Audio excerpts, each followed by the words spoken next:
Thank you for that very kind introduction. You missed one thing out. You forgot one thing.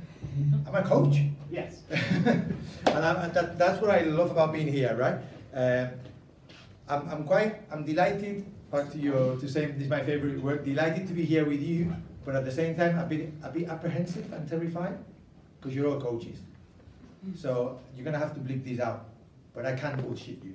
You are out there, on the ground, with people, with kids, every day. You've got lots of experience, okay? Some of you may have even more experience than me, okay? And that's great. So I'm gonna be presenting some stuff, but I'm gonna be demanding a lot of you as well, that you share a lot. I don't think anything I'm gonna present is groundbreaking, or anything that you haven't heard before, okay? But what I wanna do is make sure that we get into some really good discussions about how we can do these things, how we are already doing them, all right? And between us, we keep building that wealth of knowledge that we have. And you know, I really want to talk about this, the common knowledge in the room, okay? Hopefully, if I've done my job, a lot of the knowledge will come from there as opposed to from here, okay? And I'm here just to facilitate what we do. Promise me you're gonna really put your back into it? You're gonna play full court press defense on everybody else, okay? Good. Does everybody got a balloon? Yes. Yeah? If you haven't got one, there's a bag of balloons going round. So, two things.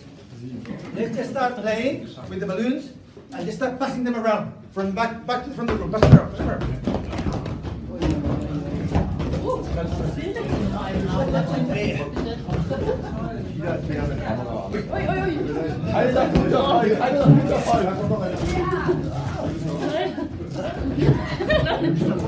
Okay, now only with your head. You can only touch them with your head.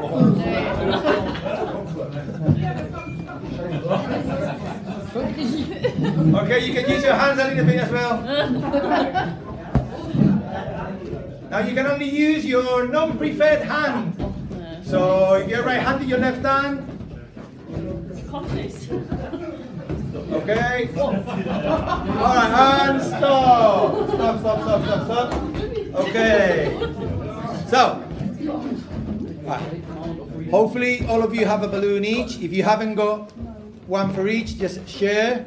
I'm going to pass some pens around. What I'd like you to do is answer. Can I borrow your balloon there? This question. What do you want to get from the next 3 hours? Based on what Tim said about what I'm going to be talking about, the idea of iCoachKids, but also some stuff around pedagogy, what would you like to get out of this session? Okay? And I'm just going to write a face here, okay? But you, instead of writing a face, you're going to write the question or the thing, whatever you want to get from the session, okay? Yeah? There we go. So I've got pens.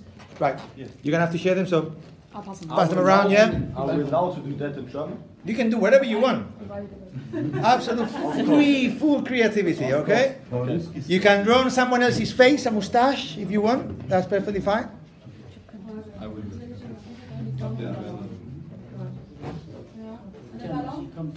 Ich noch nicht, aber wir schreiben zusammen einfach. Was nicht? Was wollen wir jetzt fragen? Ja, aber nachher. Some more pens here if you need some. You guys need a pen? You ready? Are you hand-eye coordination okay? No? Just give it to these guys. Catch. Oh God. Big man, right? You play the post? I wasn't a point guard either, okay? I wasn't a point guard either. How can I bring as much enjoyment as possible into practice? Du bist kreativ, du darfst alles machen, was du Bock hast. Was sollen wir denn jetzt genau aufschreiben? Sollen wir eine Frage oder das, was wir uns von hier wünschen? Oder auch was wir tun. Wäre doch beides. And let me know when you're ready. If you've got it, put your hand up just so I can see that who's done it and who's not. Enjoyment? As much enjoyment as possible. Yeah. Would that come on?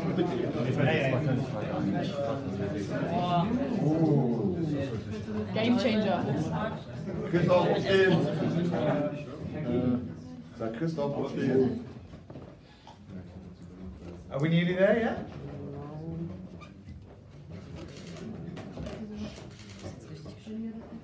Da fehlt ja noch der zweite Satz, aber how can I write as join this household?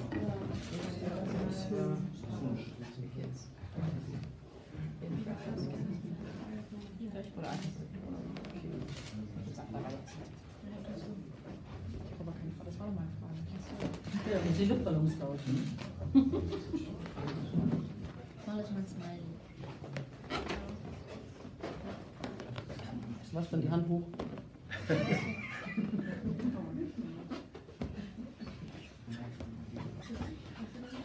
Was that lack of pulmonary capacity or personal choice or that wasn't your own, right? No, it's not mine because Personal choice, it's okay. I'm a one hitter. Size doesn't I just matter. used one breath to fill up the balloon. This is a mess. I don't know who did this, but it's okay.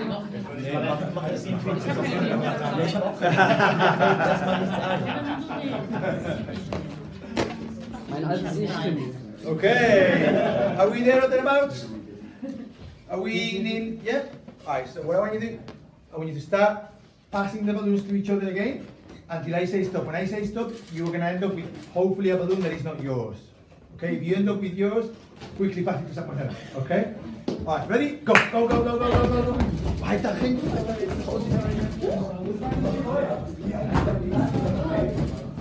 Don't forget about the guys at the back. Don't forget the guys at the back. Feed the guys at the back. Feed the big men. 5, 4, 3, 2, 1, and stop. Good.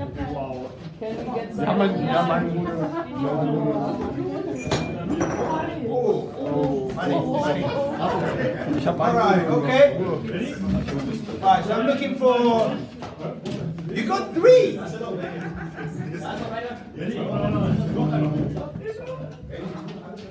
Just by watching you hold on to 3 balloons, I know your favorite player is Dennis Roden. Alright. Okay. Alright, so who wants to get us going? Someone just volunteer to tell us what it says on the balloon. What does it say on your balloon? Someone, come on, Karen. Creative ideas and kids' perspectives. Yeah? Creative ideas, kids' perspective, okay? Alright, anyone got anything different to that? How to get kids to enjoy sports.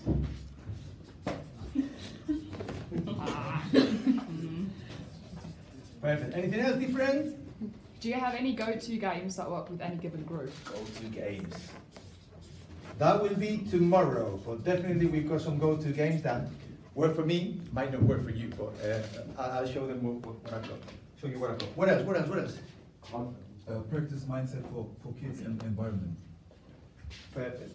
Is it mindset, right? Yes, mindset. Perfect.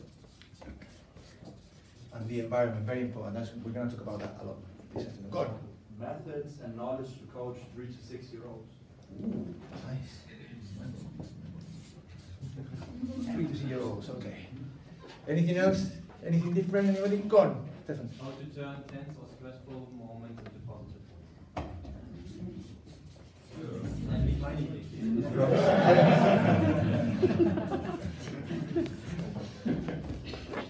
I was getting really stressed out now, but I'm feeling better.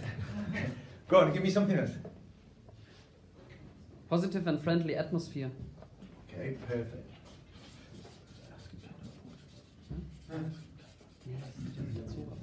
Okay, anything else different? How to manage individual learning in a heterogeneous group. Wow, I love that. Manage individual learning. That is probably the hardest thing to do. How to integrate iCoachKids knowledge in your club. Say that again? How to integrate iCoachKids knowledge in your club.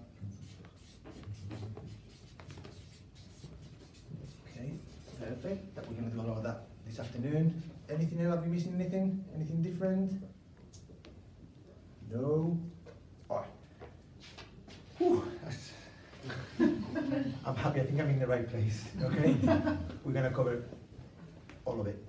Okay? At one point between today and tomorrow. Okay? If at any point something else comes to mind, or you think I haven't covered something in sufficient detail and you want to know more, please, as I go through the whole afternoon, you can stop me at any time. You don't have to wait for me to stop. Okay? It is a conversation, hopefully, what we're having today. And again, during dinner or coffee breaks or whatever, any questions, please come and ask. Yeah? Because I will be coming and asking. I mean, Stefan can be a witness to this. We spent 90 minutes in the car. I didn't shut up the whole 90 minutes. Okay? I just asked him, I grilled him with questions. Okay? Because I just like to know about what you guys do. So I know everything about Stefan now. Anybody if you want to test me, ask me a question about Stefan, I'll give the answer. Okay? I'll put my mortgage on it. Okay? Good. All right. Express our deepest condolences. Yeah. Yeah, next time send someone else, yeah? Okay. All right. So can we turn this on? Yeah? Yes.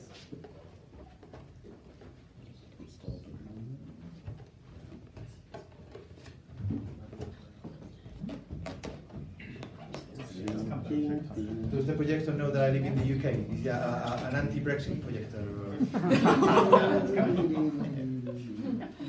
Yeah, I'm from Spain originally, but I've lived in the UK for the last 24 years.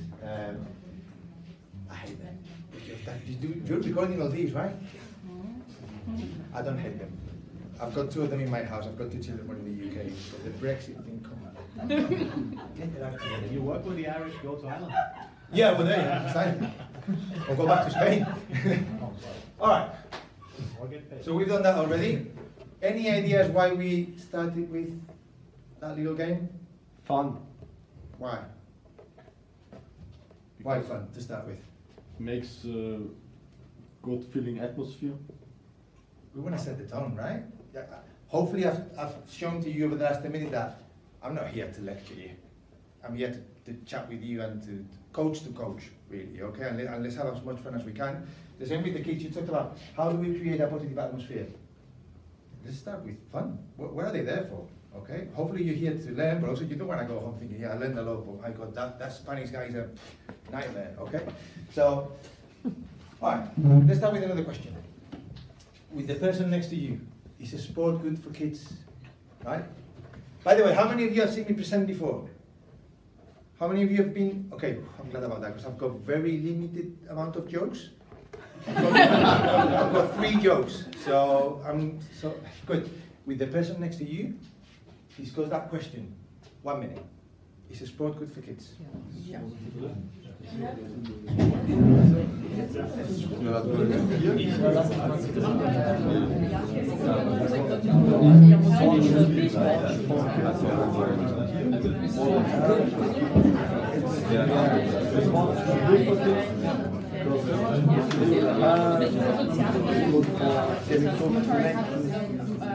For overall stuff, good for them to make confidence, for them to move, for them different types of moving.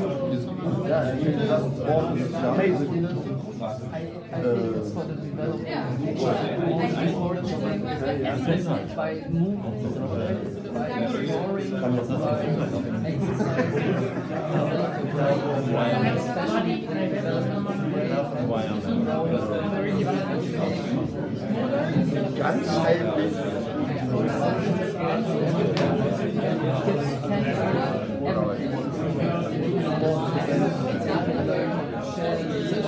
Sociological habits, behavior skills. It's an amazing thing. Good learn how to learn. Social behavior. It's awesome. This guy is awesome. This guy is fantastic, unbelievable, phenomenal. Okay, and stop. Okay, good. This time I'm not going to ask for volunteers. I'm going to name someone.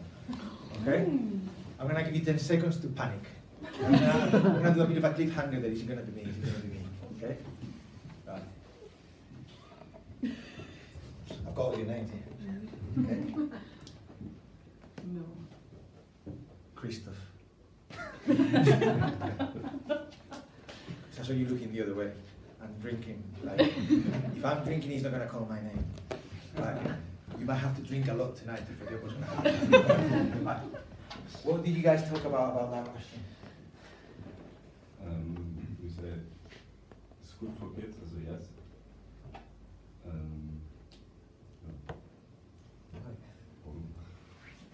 So, you think it's good?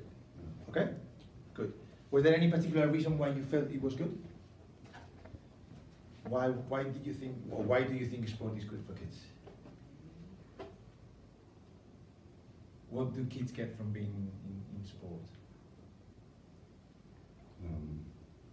She can learn, follows coach, and practice.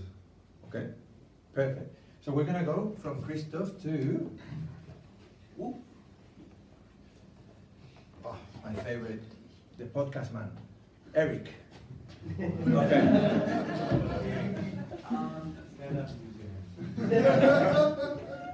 No problem, Stein. Why I think sport, I obviously think sport is good for kids. Yeah. And I think it's like a lot of factors. So for like just individual reasons, like they learn how to, like in what ways they can use their body, in what ways they can act, and also like if it's team sports or any sports with competition, they learn how to compete, how to deal with failure and stuff. So there's just a lot of like lessons on how to deal with the world that they can learn in sports in a playful manner. Yeah. And also just in like team sports, for example, you learn how to interact with others, which is oftentimes very difficult, and sport can help a lot with that. Cool. Thanks, Eric. That was a bit of a podcast in itself. So, question. Does anybody here think that sport is not good for kids? Can be. I think it depends on the environment you create for the kids. If you have a positive environment, if you foster what actually we just talked about, then yeah, but there's also other environments, parents that pressure kids to do very well or do things they believe are good for the kids, coaches that give that same pressure to the kids, or practice that doesn't allow any kid or every kid to succeed, that can actually lead to people having more negative experiences with sport than positive, and then it can actually be a bad thing. In general, I would agree, but altogether it depends on the environment you create, I guess. Okay. And you, Sebastian, right? Yeah. Spot on, okay? Because it depends, okay? Sport should be good for kids, but it's not always good for kids. Not only because sometimes we might not be great coaches, okay? But actually sometimes we can do a lot of harm. And there's lots of examples of cases of burnout, abuse, people dropping out, okay? So we need to be mindful that it's not always good. We're here because we believe it can be good, but we want to make sure that it is good, okay? Because really in reality, the tradition is that we always think that sport is this magical place, that as soon as a child comes into contact with a basketball in our case, and they put the little Jordans on and they come onto the court, straight away their life is beautiful and everything is amazing. It's not always like that, okay? So there's no magical powers on it.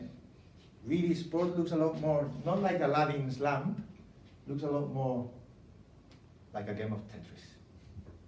Okay? Where we need to understand what the pieces are to make it good and how they fall together, and that's our job. Okay? Now I'm mindful that some of you were born in the 90s. Tetris was big, I promise you. Okay? If you don't know what Tetris is, just YouTube it or something or Google it, okay? And tonight, if we can find a place that has a Tetris machine, I'll dare you to beat me. The best years of my life went on Tetris, okay? So listen, that's what we're looking for. We're looking to today identify some of those pieces and how we put them together to create positive experiences. But please, let's not believe that it's always good or it just happens automatically, because it doesn't. Okay, to prove that point, across Europe, okay, what do you think the rate of dropout is in basketball? So from 8 years of age to 18 years of age, how many boys and girls do we lose? Let's start with the boys. From 8 to 18, how many do we lose? A percentage. Chat with the person next to you, and let's start placing your bets. We started with 10 euros. They drop out of basketball. They could go to another sport, but they drop out of basketball, okay?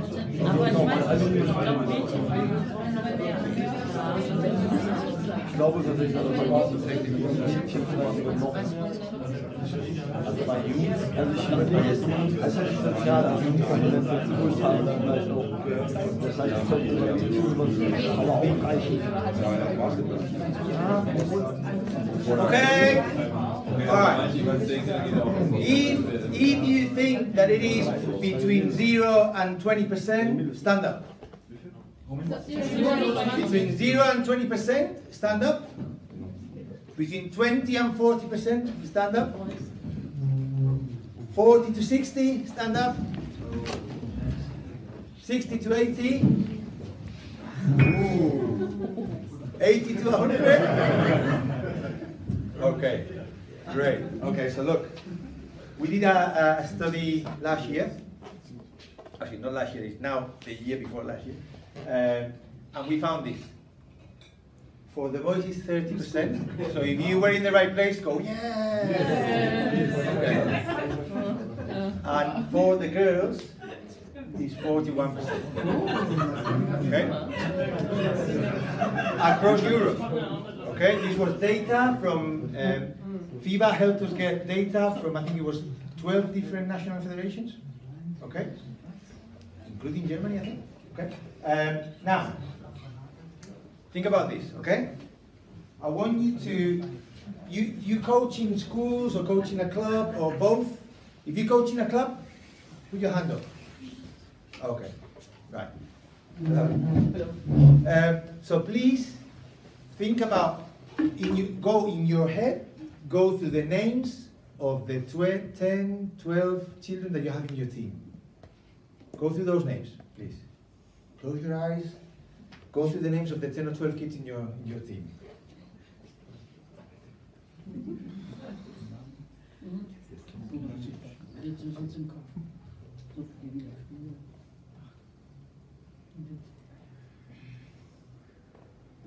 Okay, have you gone through the names? Yeah. Yes. Right, so now think about this. If you're coaching boys, 3, 4, 5 years from now, 3 of them are not going to be with you. Okay? Can you think which 3? Which 3 do you have in mind? Okay? If you're coaching girls, 4 of them won't be with you. Right. That's cheerful, eh? Right. I know it's a bit blunt, but the point is we're here to try to make sure that that goes down, okay? And don't worry, a lot of the times it's not our fault, okay? But it's what can we do to try and bring that number down. We did another study last year where, do you know what the biggest cause of dropout is across, we did another 27 countries, 18 different sports, 5 million children. What's the biggest reason for dropout, you reckon? Shout it out. Go on. Maybe they want to try out another sport. Okay, another sport. Problems in school. Problems in school. Yeah, school. School. When you say problems, like having to spend more time studying. Yeah. Yeah. Quality in practice. Quality in practice. Health issues? Health issues. Expand a bit on that. What do you mean by health issues? Yeah, for example, if they have an injury. Ah, okay. Perfect. Not having fun. Not having fun. Okay, so across the board, the biggest reason was that they found something that they enjoy more than basketball. So it's not directly related to bad coaching behaviors that you were saying, okay? Because we had an option was, I didn't like my coach. That wasn't a top thing, okay? But indirectly, we still have a lot to do and a lot to say in minimizing this. Because why are other things more enjoyable than basketball? What can we do to make them more enjoyable? And sometimes the answer may be nothing. Okay, they all of a sudden they discover music or going out or whatever. okay, or skateboarding or whatever it is, and that's fine, okay. But it's what can we do to bring those numbers down? Because as Tom Hanks said in Apollo 13, have you watched it? Yeah. Nice movie. Okay. Houston, we have a problem, and we have to find a way to resolve the problem. Now, go on. Sorry. Do you have a stat where you tracked how many kids went out of sport altogether? So not switched sports, but did music or something else? So in the data that we collected, we couldn't tell, and that's one of the issues, if a child is dropping out of a sport completely or transferring to another sport. Okay, but we can tell what the full dropout is across sports. Okay. It's big. Okay, I said 30% and 41% for basketball. Let's have a guess. Which sport has the record for losing most people? Soccer. You know what? I hate to say this, but it's not soccer. They actually do a pretty good job. I'm not sure if it's they do, but I don't know if it's the power of soccer. Okay, you know where they do a really poor job? What's the percentage of girls of all soccer players? How many of them are girls? 20, 50? 5. 8%. Okay. Off the top of my head, in basketball, I think we are nearly at 40%, or 38 or 36. Okay. Not in Germany. Not in Germany. But in terms of the question of there's a big dropout across. Like the biggest sport, okay? Gymnastics is big, but it's not the biggest. Dancing. No. Dancing actually is one of the very few sports that across all the sports, typically, they grow up to 14 and then they drop. Okay. But is it a team sport or an individual sport? Swimming. That would be a good tip. You want a hint? Yeah, that would be amazing. Right. Okay. So now we're talking. There's two big sports that big dropout. Okay, one is swimming. Track and field? No, the other one is cycling. So cycling lose 92% of their people. Okay? And swimming lose 75%. Okay? So when we get to this point, I always ask the question. Imagine if you were Netflix, okay, and you lost 75% of your customers, what do you think that the Netflix people would do? Make it cheaper or make it better or close the business, okay? But we are, across the board, losing a lot of people, and in the main, sports don't tend to do a lot about it. They're happy with that kind of dropout rate, okay? Apart from the German Basketball Federation, who's doing a really good job to promote mini basketball, okay? I got paid to say that. That's another beer tonight, okay? But where do we start? I think that's the main thing, okay? That we have to start acknowledging that children are not mini adults, okay? That's the starting point. That no matter how nice their shoes are, and they were in the latest kit, and they're all in the same kit as the EuroLeague team in Alba Berlin, it doesn't matter, okay? They're still kids, and we need to acknowledge that. And therefore, we have to make sport fit the children, not the other way around. A lot of the times, the main problem is that we make children fit sports. So think about it. We know there's still a lot of countries across the world where 9-year-olds are playing in 305 baskets and with size 7 balls, okay? And sometimes that is down to a lack of resource, but a lot of the times it's down to adults not really looking at at what's going on through the eyes of the child. Because at the end of the day, the adults, in our case the coaches, are the architects of the environment. And I know that sounds really grand, okay? But that's what you are. Okay, that's what we are. We are the designers of the environment. It's on us. Yes, our clubs can help us, but at the end of the day, the person standing in front of the kids, it's us. So we have to move away from seeing ourselves as delivering some drills to really creating an environment, okay, that they want to be part of, that they want to keep coming back to. That really is, in my view, that's our goal as mini basketball coaches, that they come back. If they come back and they learn something, great. But if they just come back, job done. Okay, there's always time to learn if they are there. If they don't come back, they won't learn anything. Okay? Cool. Now, to be able to create that environment, coaches are going to need a big toolbox. Okay? So that's again part of what we're going to be doing today. What are the tools that we need to create those kind of environments? And that's where iCoachKids came in. All right? For years and years, before I work now at Leeds Beckett University, but before that I worked for UK Coaching, which is the national organisation that looks after coach education in the UK. And what we realised is that the majority of the coaching qualifications from the national federations, what do they focus on? Techniques. Techniques and tactics. Okay? They focus on the sport. They don't focus on the children.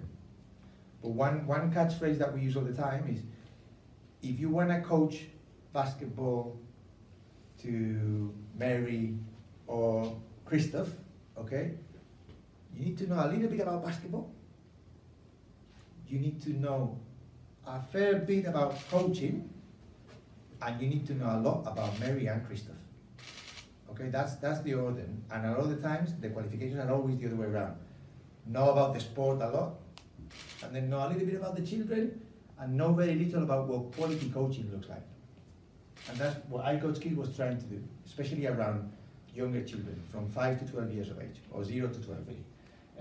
So we went away, and we did this big review of the literature to try and understand what makes for a positive environment for children. Okay? What does good coaching look like for children?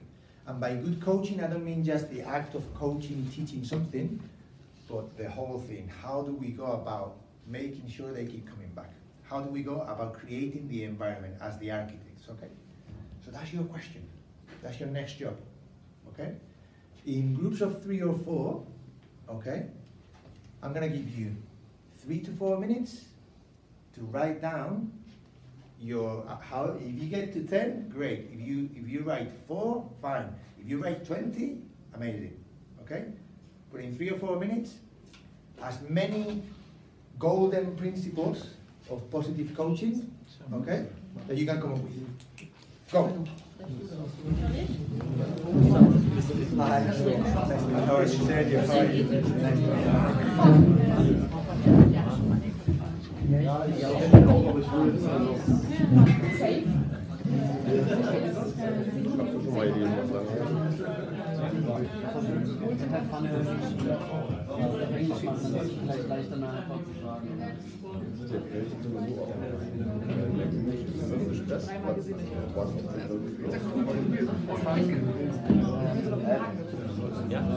Atmosphere of paper,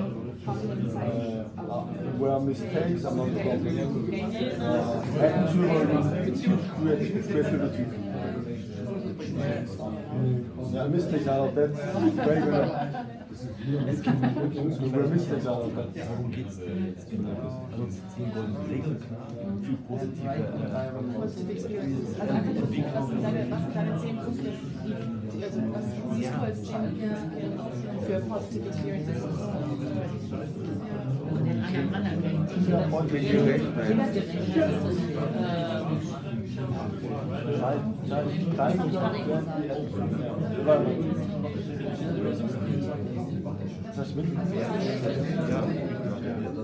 Appreciation. Flip to another center. Appreciate. Appreciate. Yeah, appreciate. Center of interest. Learn by Spannung, also Interesse oder Spannung, also Interesse, toll,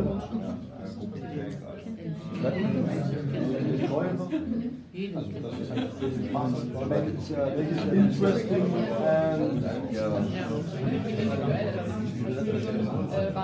Was hast du gesagt? Treat everyone as individuals. Appreciation. Spannend. Ja. Habe ich recht? Ja. Na, wenn ich zum Training gehe und jedes Mal dieselbe Scheiße mache, ist es wenn ich aber weiß, ich lerne wieder was Neues, ich nehme wieder was mit, dann ist es für mich spannend und interessant. Innovativ ist ja, wenn du was völlig neu erfindest und dann machen wir ja nicht. Different Tools. Also Entwicklung vor Ergebnis. Das ist für mich schon Development before Entwicklung.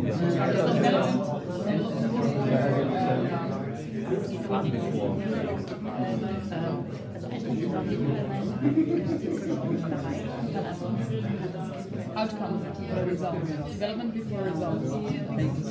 Take the parents with you. Include the parents.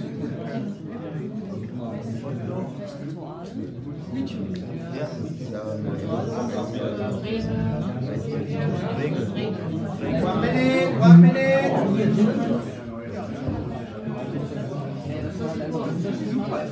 Möchtest du dich etwas setzen?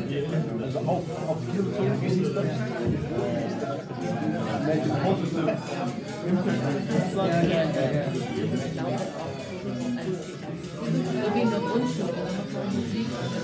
Ja, Success.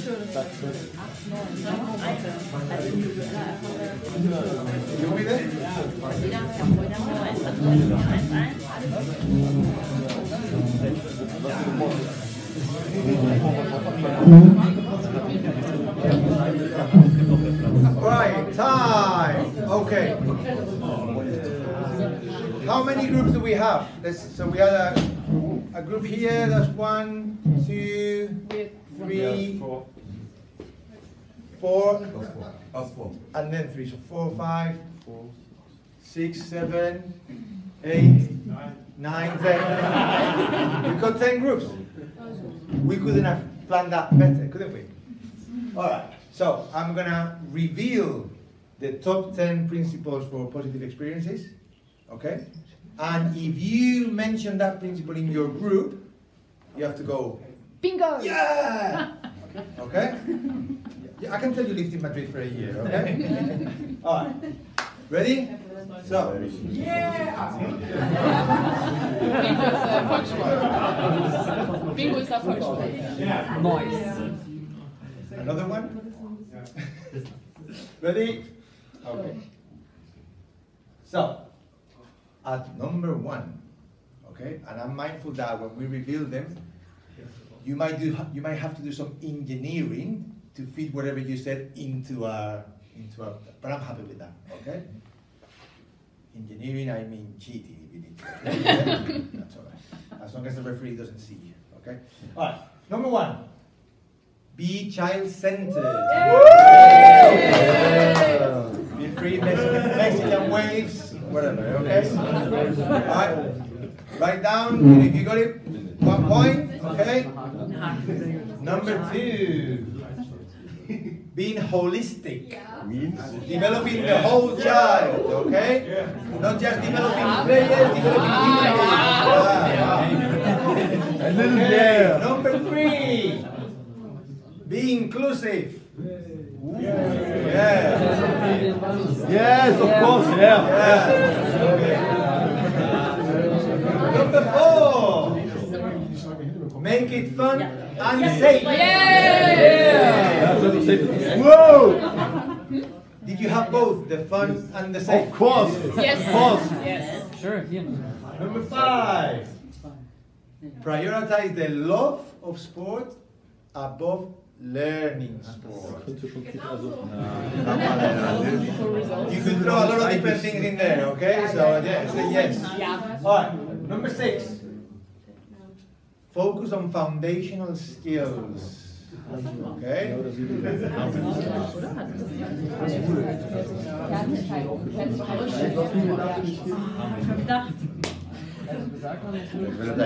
Number 7. Ooh. Yes! Engage parents positively. Parents. Let's go. Who's a parent here? Who's a parent? Who's a parent coach? Does anybody coach their own children? Or have done in the past? We are the worst of all, okay? Alright, number 8. Plan progressive programs. Yes! Let's go. Yes. Number 9. Use different methods to enhance learning. Teach in different ways. Yeah. And number 10. Use competition in a developmental way.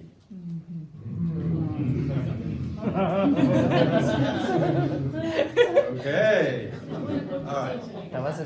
Good. All right. So, who's got the most points?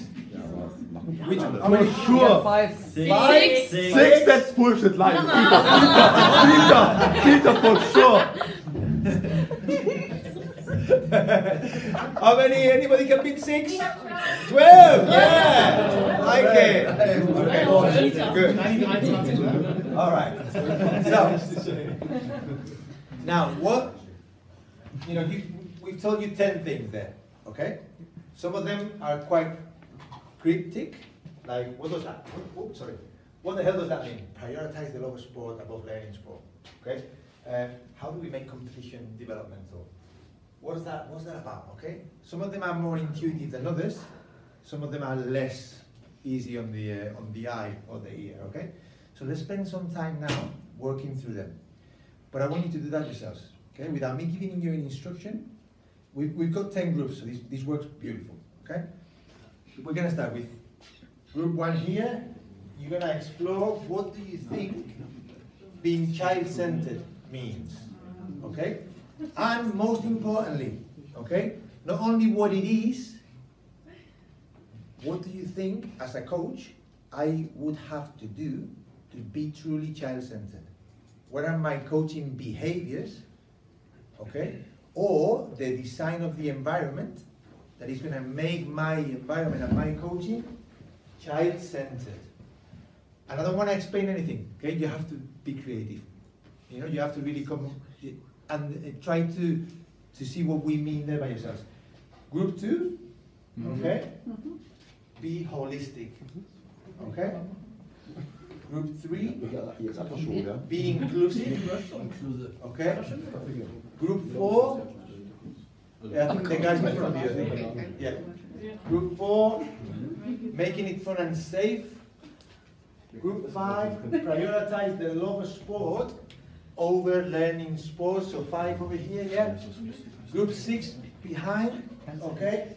Focus on foundational skills. Yeah, yeah. Catherine, right? Yeah. 7, you guys, okay. Engage. Oh, you got the parents. Ooh, engage parents positively. Okay. Number 8, guys on the right there. Plan progressive programs. Okay? Planning progressive programs. Number 9, Jürgen, you guys, use different methods. Jürgen, team captain from now on. Okay? Use different methods to enhance learning. And Stefan, your group, okay? Use competition in a developmental way. Okay? So, it's just coming on to 4 o'clock. So you've got 10 minutes, okay, to just write down what you think this is about, okay, and to talk about, so what does that mean for me as a coach? What are my coaching behaviors that go with that? How do I create the environment? Let's give you 15 minutes. Thanks. So we're back at quarter past 4, sorry, okay? And as you're doing that, you can grab a coffee, take your group somewhere else if you want, okay? As long as you're back here at 4:15, I do not mind, okay? Right, go, 15 minutes.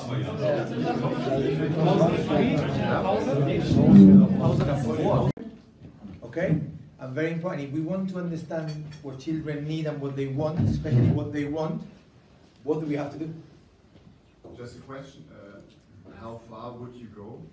Like, in a practice, for example, would you let the kids decide what to do or when you draw a line?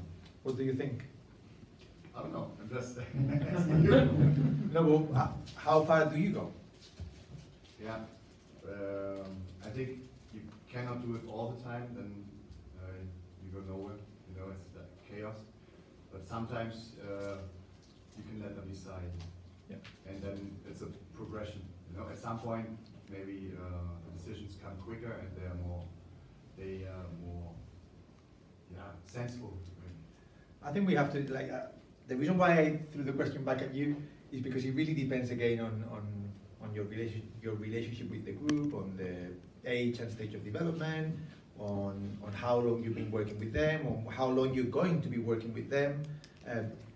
As long as we find a way to make sure that they feel empowered, that they feel listened to, that they feel like they have a say in what happens in the sessions, I think we're in a good place. And it is a balance, you say, like, it's like, imagine, take this to the school context, okay? The maths teacher would then go, what would you like to learn today about maths? Okay?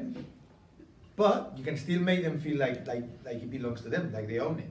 So it's a good balance, and it's not like we have to constantly just, to say one way, relinquish our power as coaches. Is how do we make it work together with them? But as long as every night you can go to bed, put your head on your pillow and think, yeah, I did everything today with the best interest of the children in mind.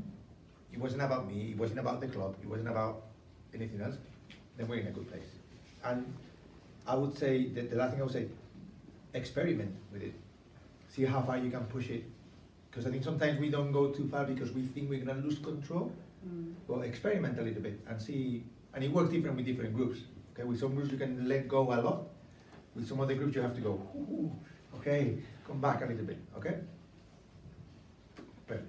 All right, group 2, holistic. Yeah, we had a fun, heated argument and discussion. Did you? Yeah, it was hard to believe. Really interesting.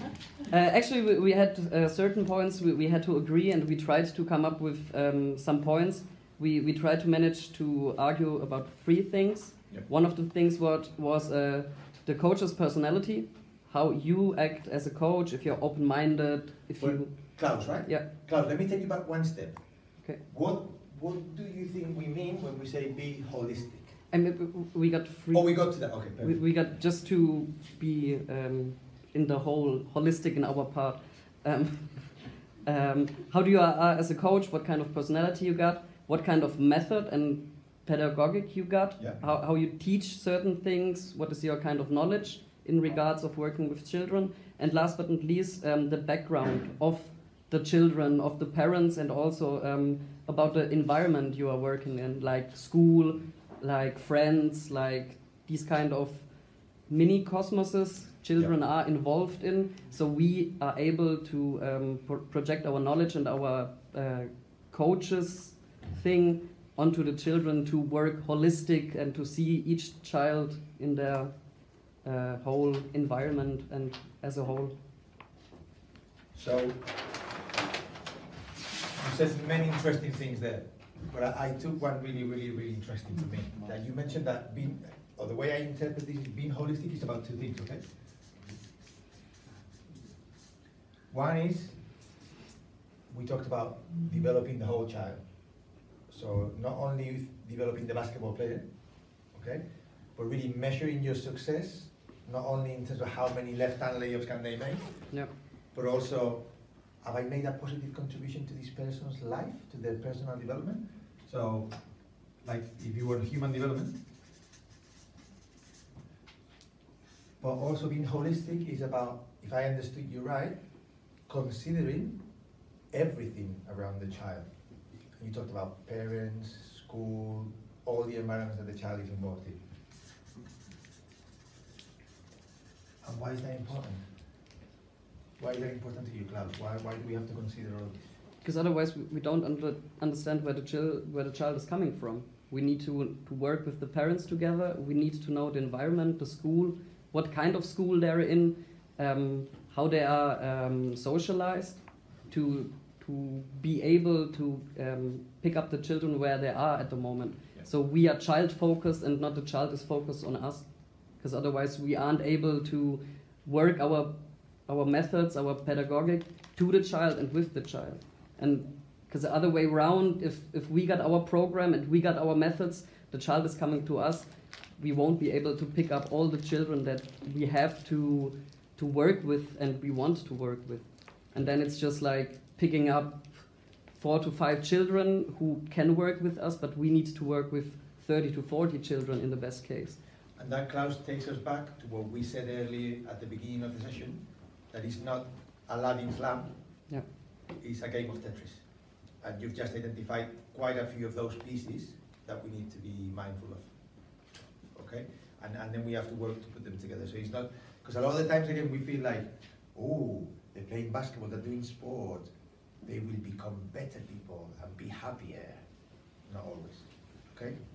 To be holistic means a commitment to planning for that as well. Or like you say, to going out of your way to understand their environment, to understand, okay, how am I going to make a contribution to their confidence, to their ability to make decisions, to their ability to set goals, okay, different things. Perfect. Thank you very much. Group 3, inclusive. Who's the speaker there? No, I go. So we put down a few notes. We said treat everyone's needs individually, but never forget the group, and also never leave anyone behind because of, general indifferences or learning habits, handicaps, different developmental stages. If so, make adjustments to your practice according to the different needs, or to form equal conditions for the same learning goal, yep. And to include all parties in the process. Fantastic. Did you get all of that at the back? Can you? I'm just mindful that. So a really good list there, Marie. Of it's not only about not forgetting the individual within the team, because that is so easy to do in a team sport, and I'm guilty of that all the time. Okay. But also is the idea that of how do we make sure that everyone has a chance to be successful in our sessions, regardless of their gender, ability, whatever it is. Okay? Perfect. Brilliant. Anything else? You good? Okay. Great list. Thank you. Nice. We're going to move on, okay? Because I want to get you to the next activity. Make it fun and safe. Who's group 4? Is it you guys there? Yeah. Go on. Okay, so we basically first said you should be positive and engaging with the kids to make it fun, because if you are like a really sad person in front of the kids, are not going to have fun if you just don't have that attitude. You should be open for their ideas, and also let them decide, part of what we just said before. And then the term safe, we kind of put in 2 different categories. There's physical safety and there's psychological safety. Physical safety and psychological safety both needs principles in practice, how do we want to behave, and rules also, what you can and cannot do in order to avoid certain hazards, certain dangers. And then we had more of a discussion also on like group dynamics, which I think is a big part, because it's not just how I treat the kids and how, not always just about that, it's also about how kids treat each other. For instance, I had this just a couple of weeks before where I overheard a conversation from the locker room in my team, and there's a player in my team who's clearly not measuring up to the group right now, and he's a bit out of their skill level, and they were talking sort of down on him, and I stood by and just listened because I happened to be there, And for me, I think I have to do a better job there to recognize that first, even without hearing that, because I can see that he's probably not really able to participate properly in practice, and I have to be good at regulating that and giving him chances to develop or have positive experiences with his teammates, because otherwise he will, at some point, he will feel that what they're talking even when he's not there. We had only this week, okay, or the back end of last week, we had a similar situation on the 12th. They have a WhatsApp group between them, and one of them said something really silly about another player in the WhatsApp group. Okay, it's not great. The best thing was that the others brought it to our attention. So we can be happy that the others recognize that that wasn't the right thing to say or to treat your own teammates, and they brought it to our attention. Okay, but it is such an important thing. It's always been, but nowadays with all the different ways they have to talk about each other, not only just face to face, very important. Okay, you mentioned physical and psychological safety, right? There was a study done a couple of years ago in Europe, across all of Europe. Again, I know a bit gloomy. What's the percentage of reported psychological, what they call it interpersonal, so someone doing it to someone else, interpersonal psychological abuse in youth sport? What's the percentage of people, young people, that have experienced some form of psychological abuse? 30, 40, 50? If I remember correctly, I think it's 65. Jesus. 65. Okay, and that psychosocial abuse may range from very bad to bad enough. Okay. Is this only the reported percentage, or is it like a? So this is so the study was a survey that went out to a lot of young people that do sport, and they asked them, have you experienced psychological, no, they didn't phrase it like that, no, but basically, have you experienced psychological abuse in your sport context in the last 2 years? 65% said yes. So they weren't necessarily reported? No, not reported to the authorities Okay. or anything, just reported by the children on a survey. Okay, children, it was up to 18 years of age. Okay, so again, and follow-up question: who was the perpetrator? Who was the most common perpetrator of that psychological abuse of the children? Coaches, players, the children themselves, peer to peer. Okay. So again, back to your point, Sebastian, right? About how important it is that we monitor all of that, because it happens, and it happens all the time. All right. How much parents do it? I don't have the figure to mind. But the biggest thing, the biggest finding was that it was actually young person, as opposed to from the coach or from the parents. Yeah. But I can come back to you. I can send you the report if you want to have a look at that. All right, who's got number 5? Go on. Yeah, we said that the children should learn to play any kind of game, or learn how to, then that they should learn how to use the body in any kind of way also, and get to know different materials and what you can do with them. Then also the social behavior. You need to learn, for example, how you win or lose, or how a group interacts with each other, and what roles maybe someone could. There are in the group, and they should. The goal is that they should develop a love for the movement early, from early on to the end of their life. Okay, so that's the goal, that we make them fall in love with sport, so they come back. A lot of the times as coaches, we feel that unless they go home executing the perfect Euro step, we haven't done our job. And we drill them to death until they get the Euro step, and then the reverse little flick layup, and some kids are bored to death. Okay, and we prioritize learning the sport over loving it. And we know that there's neuroscience research that shows that we learn much quicker things that we love. Things that capture our attention, we learn them a lot quicker. Okay? So that's a really important point there. All right, thank you. Number 6, focus on... Sorry, go on. We just told you our points to number 6. Oh, did you? It fits into number 5 too. So we have more or less the same. So we didn't stop her because it was the same. And then number 6. But did that make sense? The idea of prioritizing the love over the and because you talked about foundational skills and learning basic movements, okay? And that's what point 6 is, really. Both in terms of movement skills, but also basketball skills. We don't have to make them super specialists early on for the sake of them not loving the sport, but also because if we build a really good foundation, okay?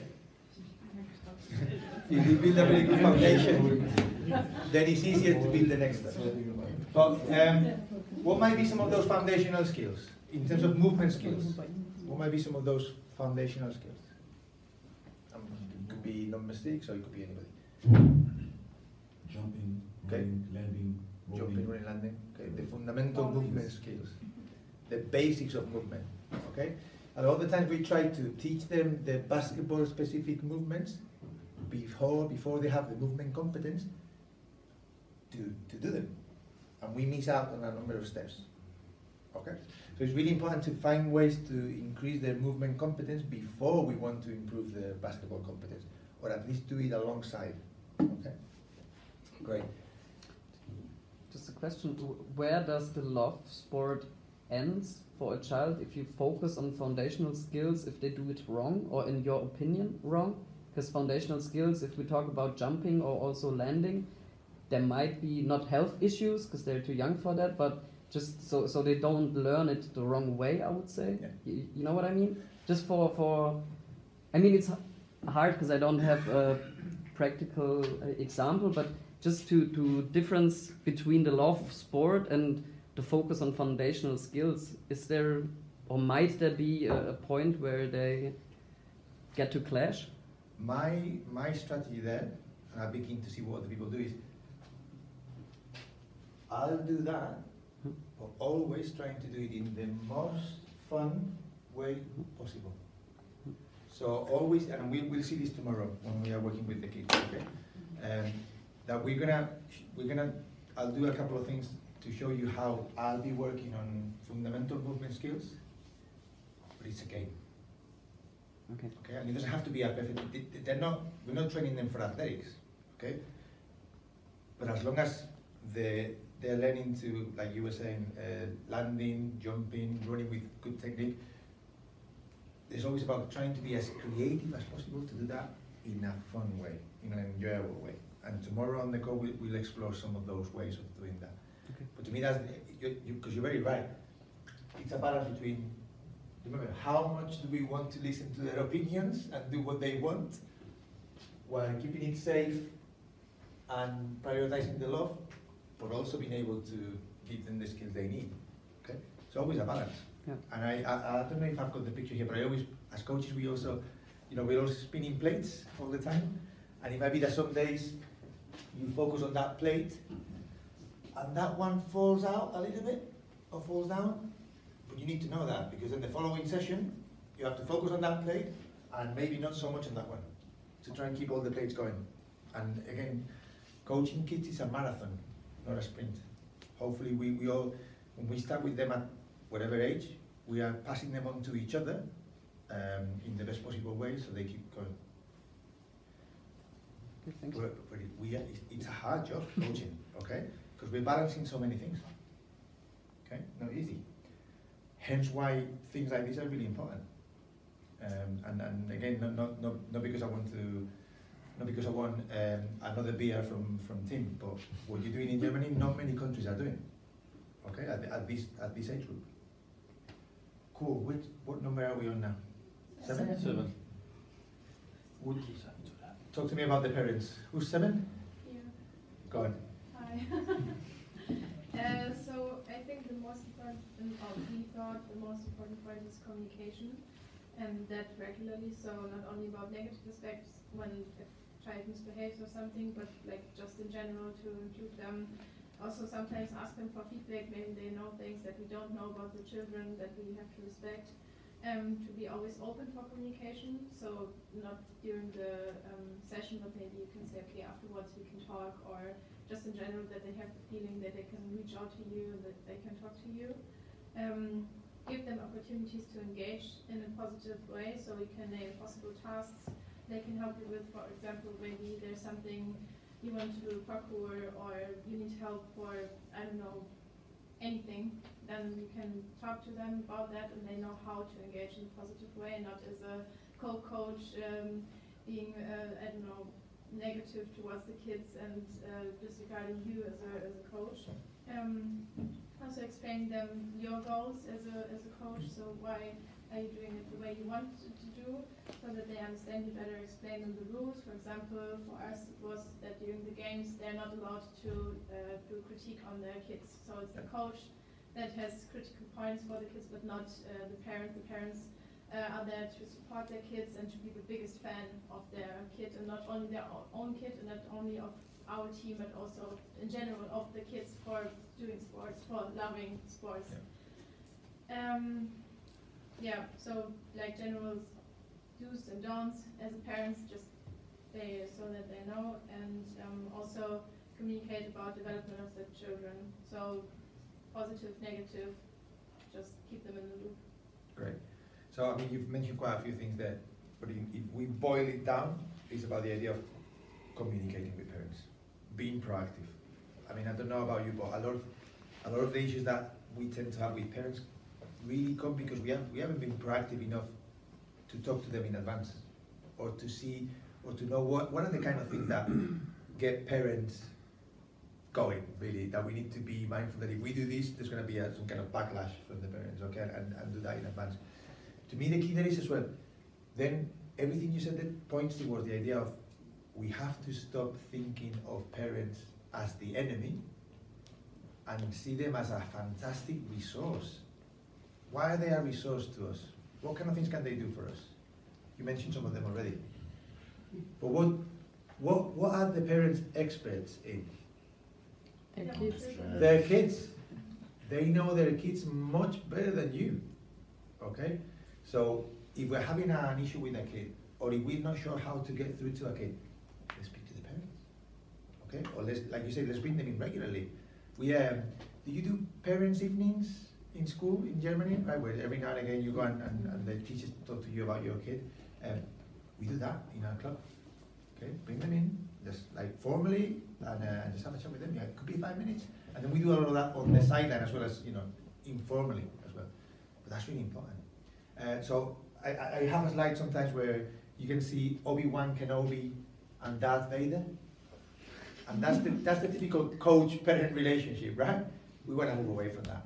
Okay, because Luke Skywalker needs something different to that. He doesn't need us fighting with the parents. Okay, cool. Number 8, please. There we go. Yeah.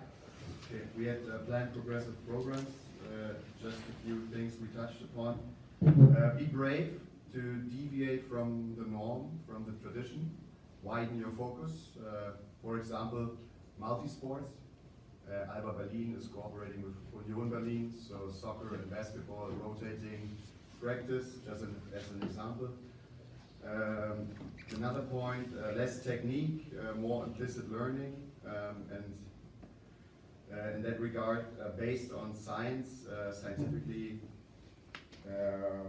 based modern forms of practice, for example, random practice, constraint-led approaches, yeah. These kind of things.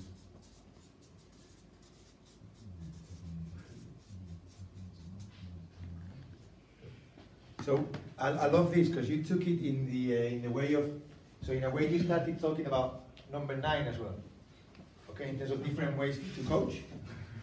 But that's perfect because, again, think about this, right? When we came up with this list, by nature, this list is rubbish.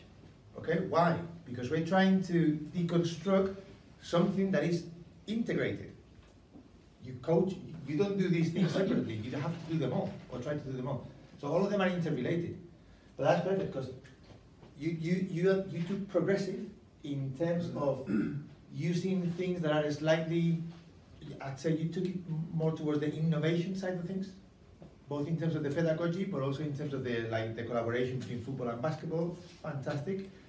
In this case, we talk about progressive being more around understanding that what a 6-year-old is not this. It doesn't need the same as an 8-year-old, as a 10-year-old, as a 12-year-old, as a 14-year-old. But that's perfect. Because the problem is that a lot of the times we coach the same way. When I started coaching, okay, back in the day, I used to go into schools, and I would be in the same school for the whole day, like I know some of you are, okay? And I would take the 6-year-olds and do the same session that I would do an hour later with the 8-year-olds, and an hour later with the 10-year-olds, until someone said to me, "What are you doing? Why are you doing the same thing with everybody?" One of the teachers, and I was like, I don't know, because what else can I do? So the idea of being progressive, in terms of having that sort of master plan of, okay, I don't have to, both in terms of the foundational skills development or the basketball development, we don't have to do everything in 1 year. Okay, when we try to do everything in 1 year, what happens? That we end up doing what? When you try to do too much, you end up doing what? Nothing. Okay? So the idea there is that we really try to be very mindful of, okay, based on what these children are like at those ages, what do they need to move on to the next stage? And just be really progressive, not trying to do too much. Number 9, any additions to the different methods? I think I'm the lone survivor. You're the lone survivor? Everyone. Go on. So you have, like I said already, like use different methods, like not all kids are learning the same way. So there are a lot of learning theories that pick what's best for kids. Yep. Support, creativity. And from what we said in the other group in terms of different ways of teaching, give me some examples. Like I'm asking everybody now, different ways we can teach, or different types of activities we can do. Like if I give you a traditional one, a drill, okay, what are the things that come with it? I think sometimes it's also, for example, to see something maybe as a video and to try to reproduce it, and okay. not only give them like a specific task, like do that or do that or do this, or for example they can also correct each other. They can focus on another player and say, hey, I see you are doing this and that, I maybe do it in another way. Video coaching, peer coaching, okay? How easy it is to show them some video nowadays, okay? Obviously, going back to this, make it fun and safe. If we're gonna take video of the children, we have to make sure that the club has got the right permissions for us to do that, and that we do the right thing with those videos, okay? We either delete them, or if we've got permission to keep them because we use them. So for example, I've got permission from my parents, not my actual parents, the parents of the kids that I coach, okay? To keep the videos, because I use them for education. So if I video, I'm gonna show you a video of my kids later, okay? If I use a video in a workshop like this, or with my students at the university, I've got permission to do that from the parents of my kids, okay? Cool. We're gonna, tomorrow one of the sessions, no, actually later today we're gonna spend a little bit of time on this.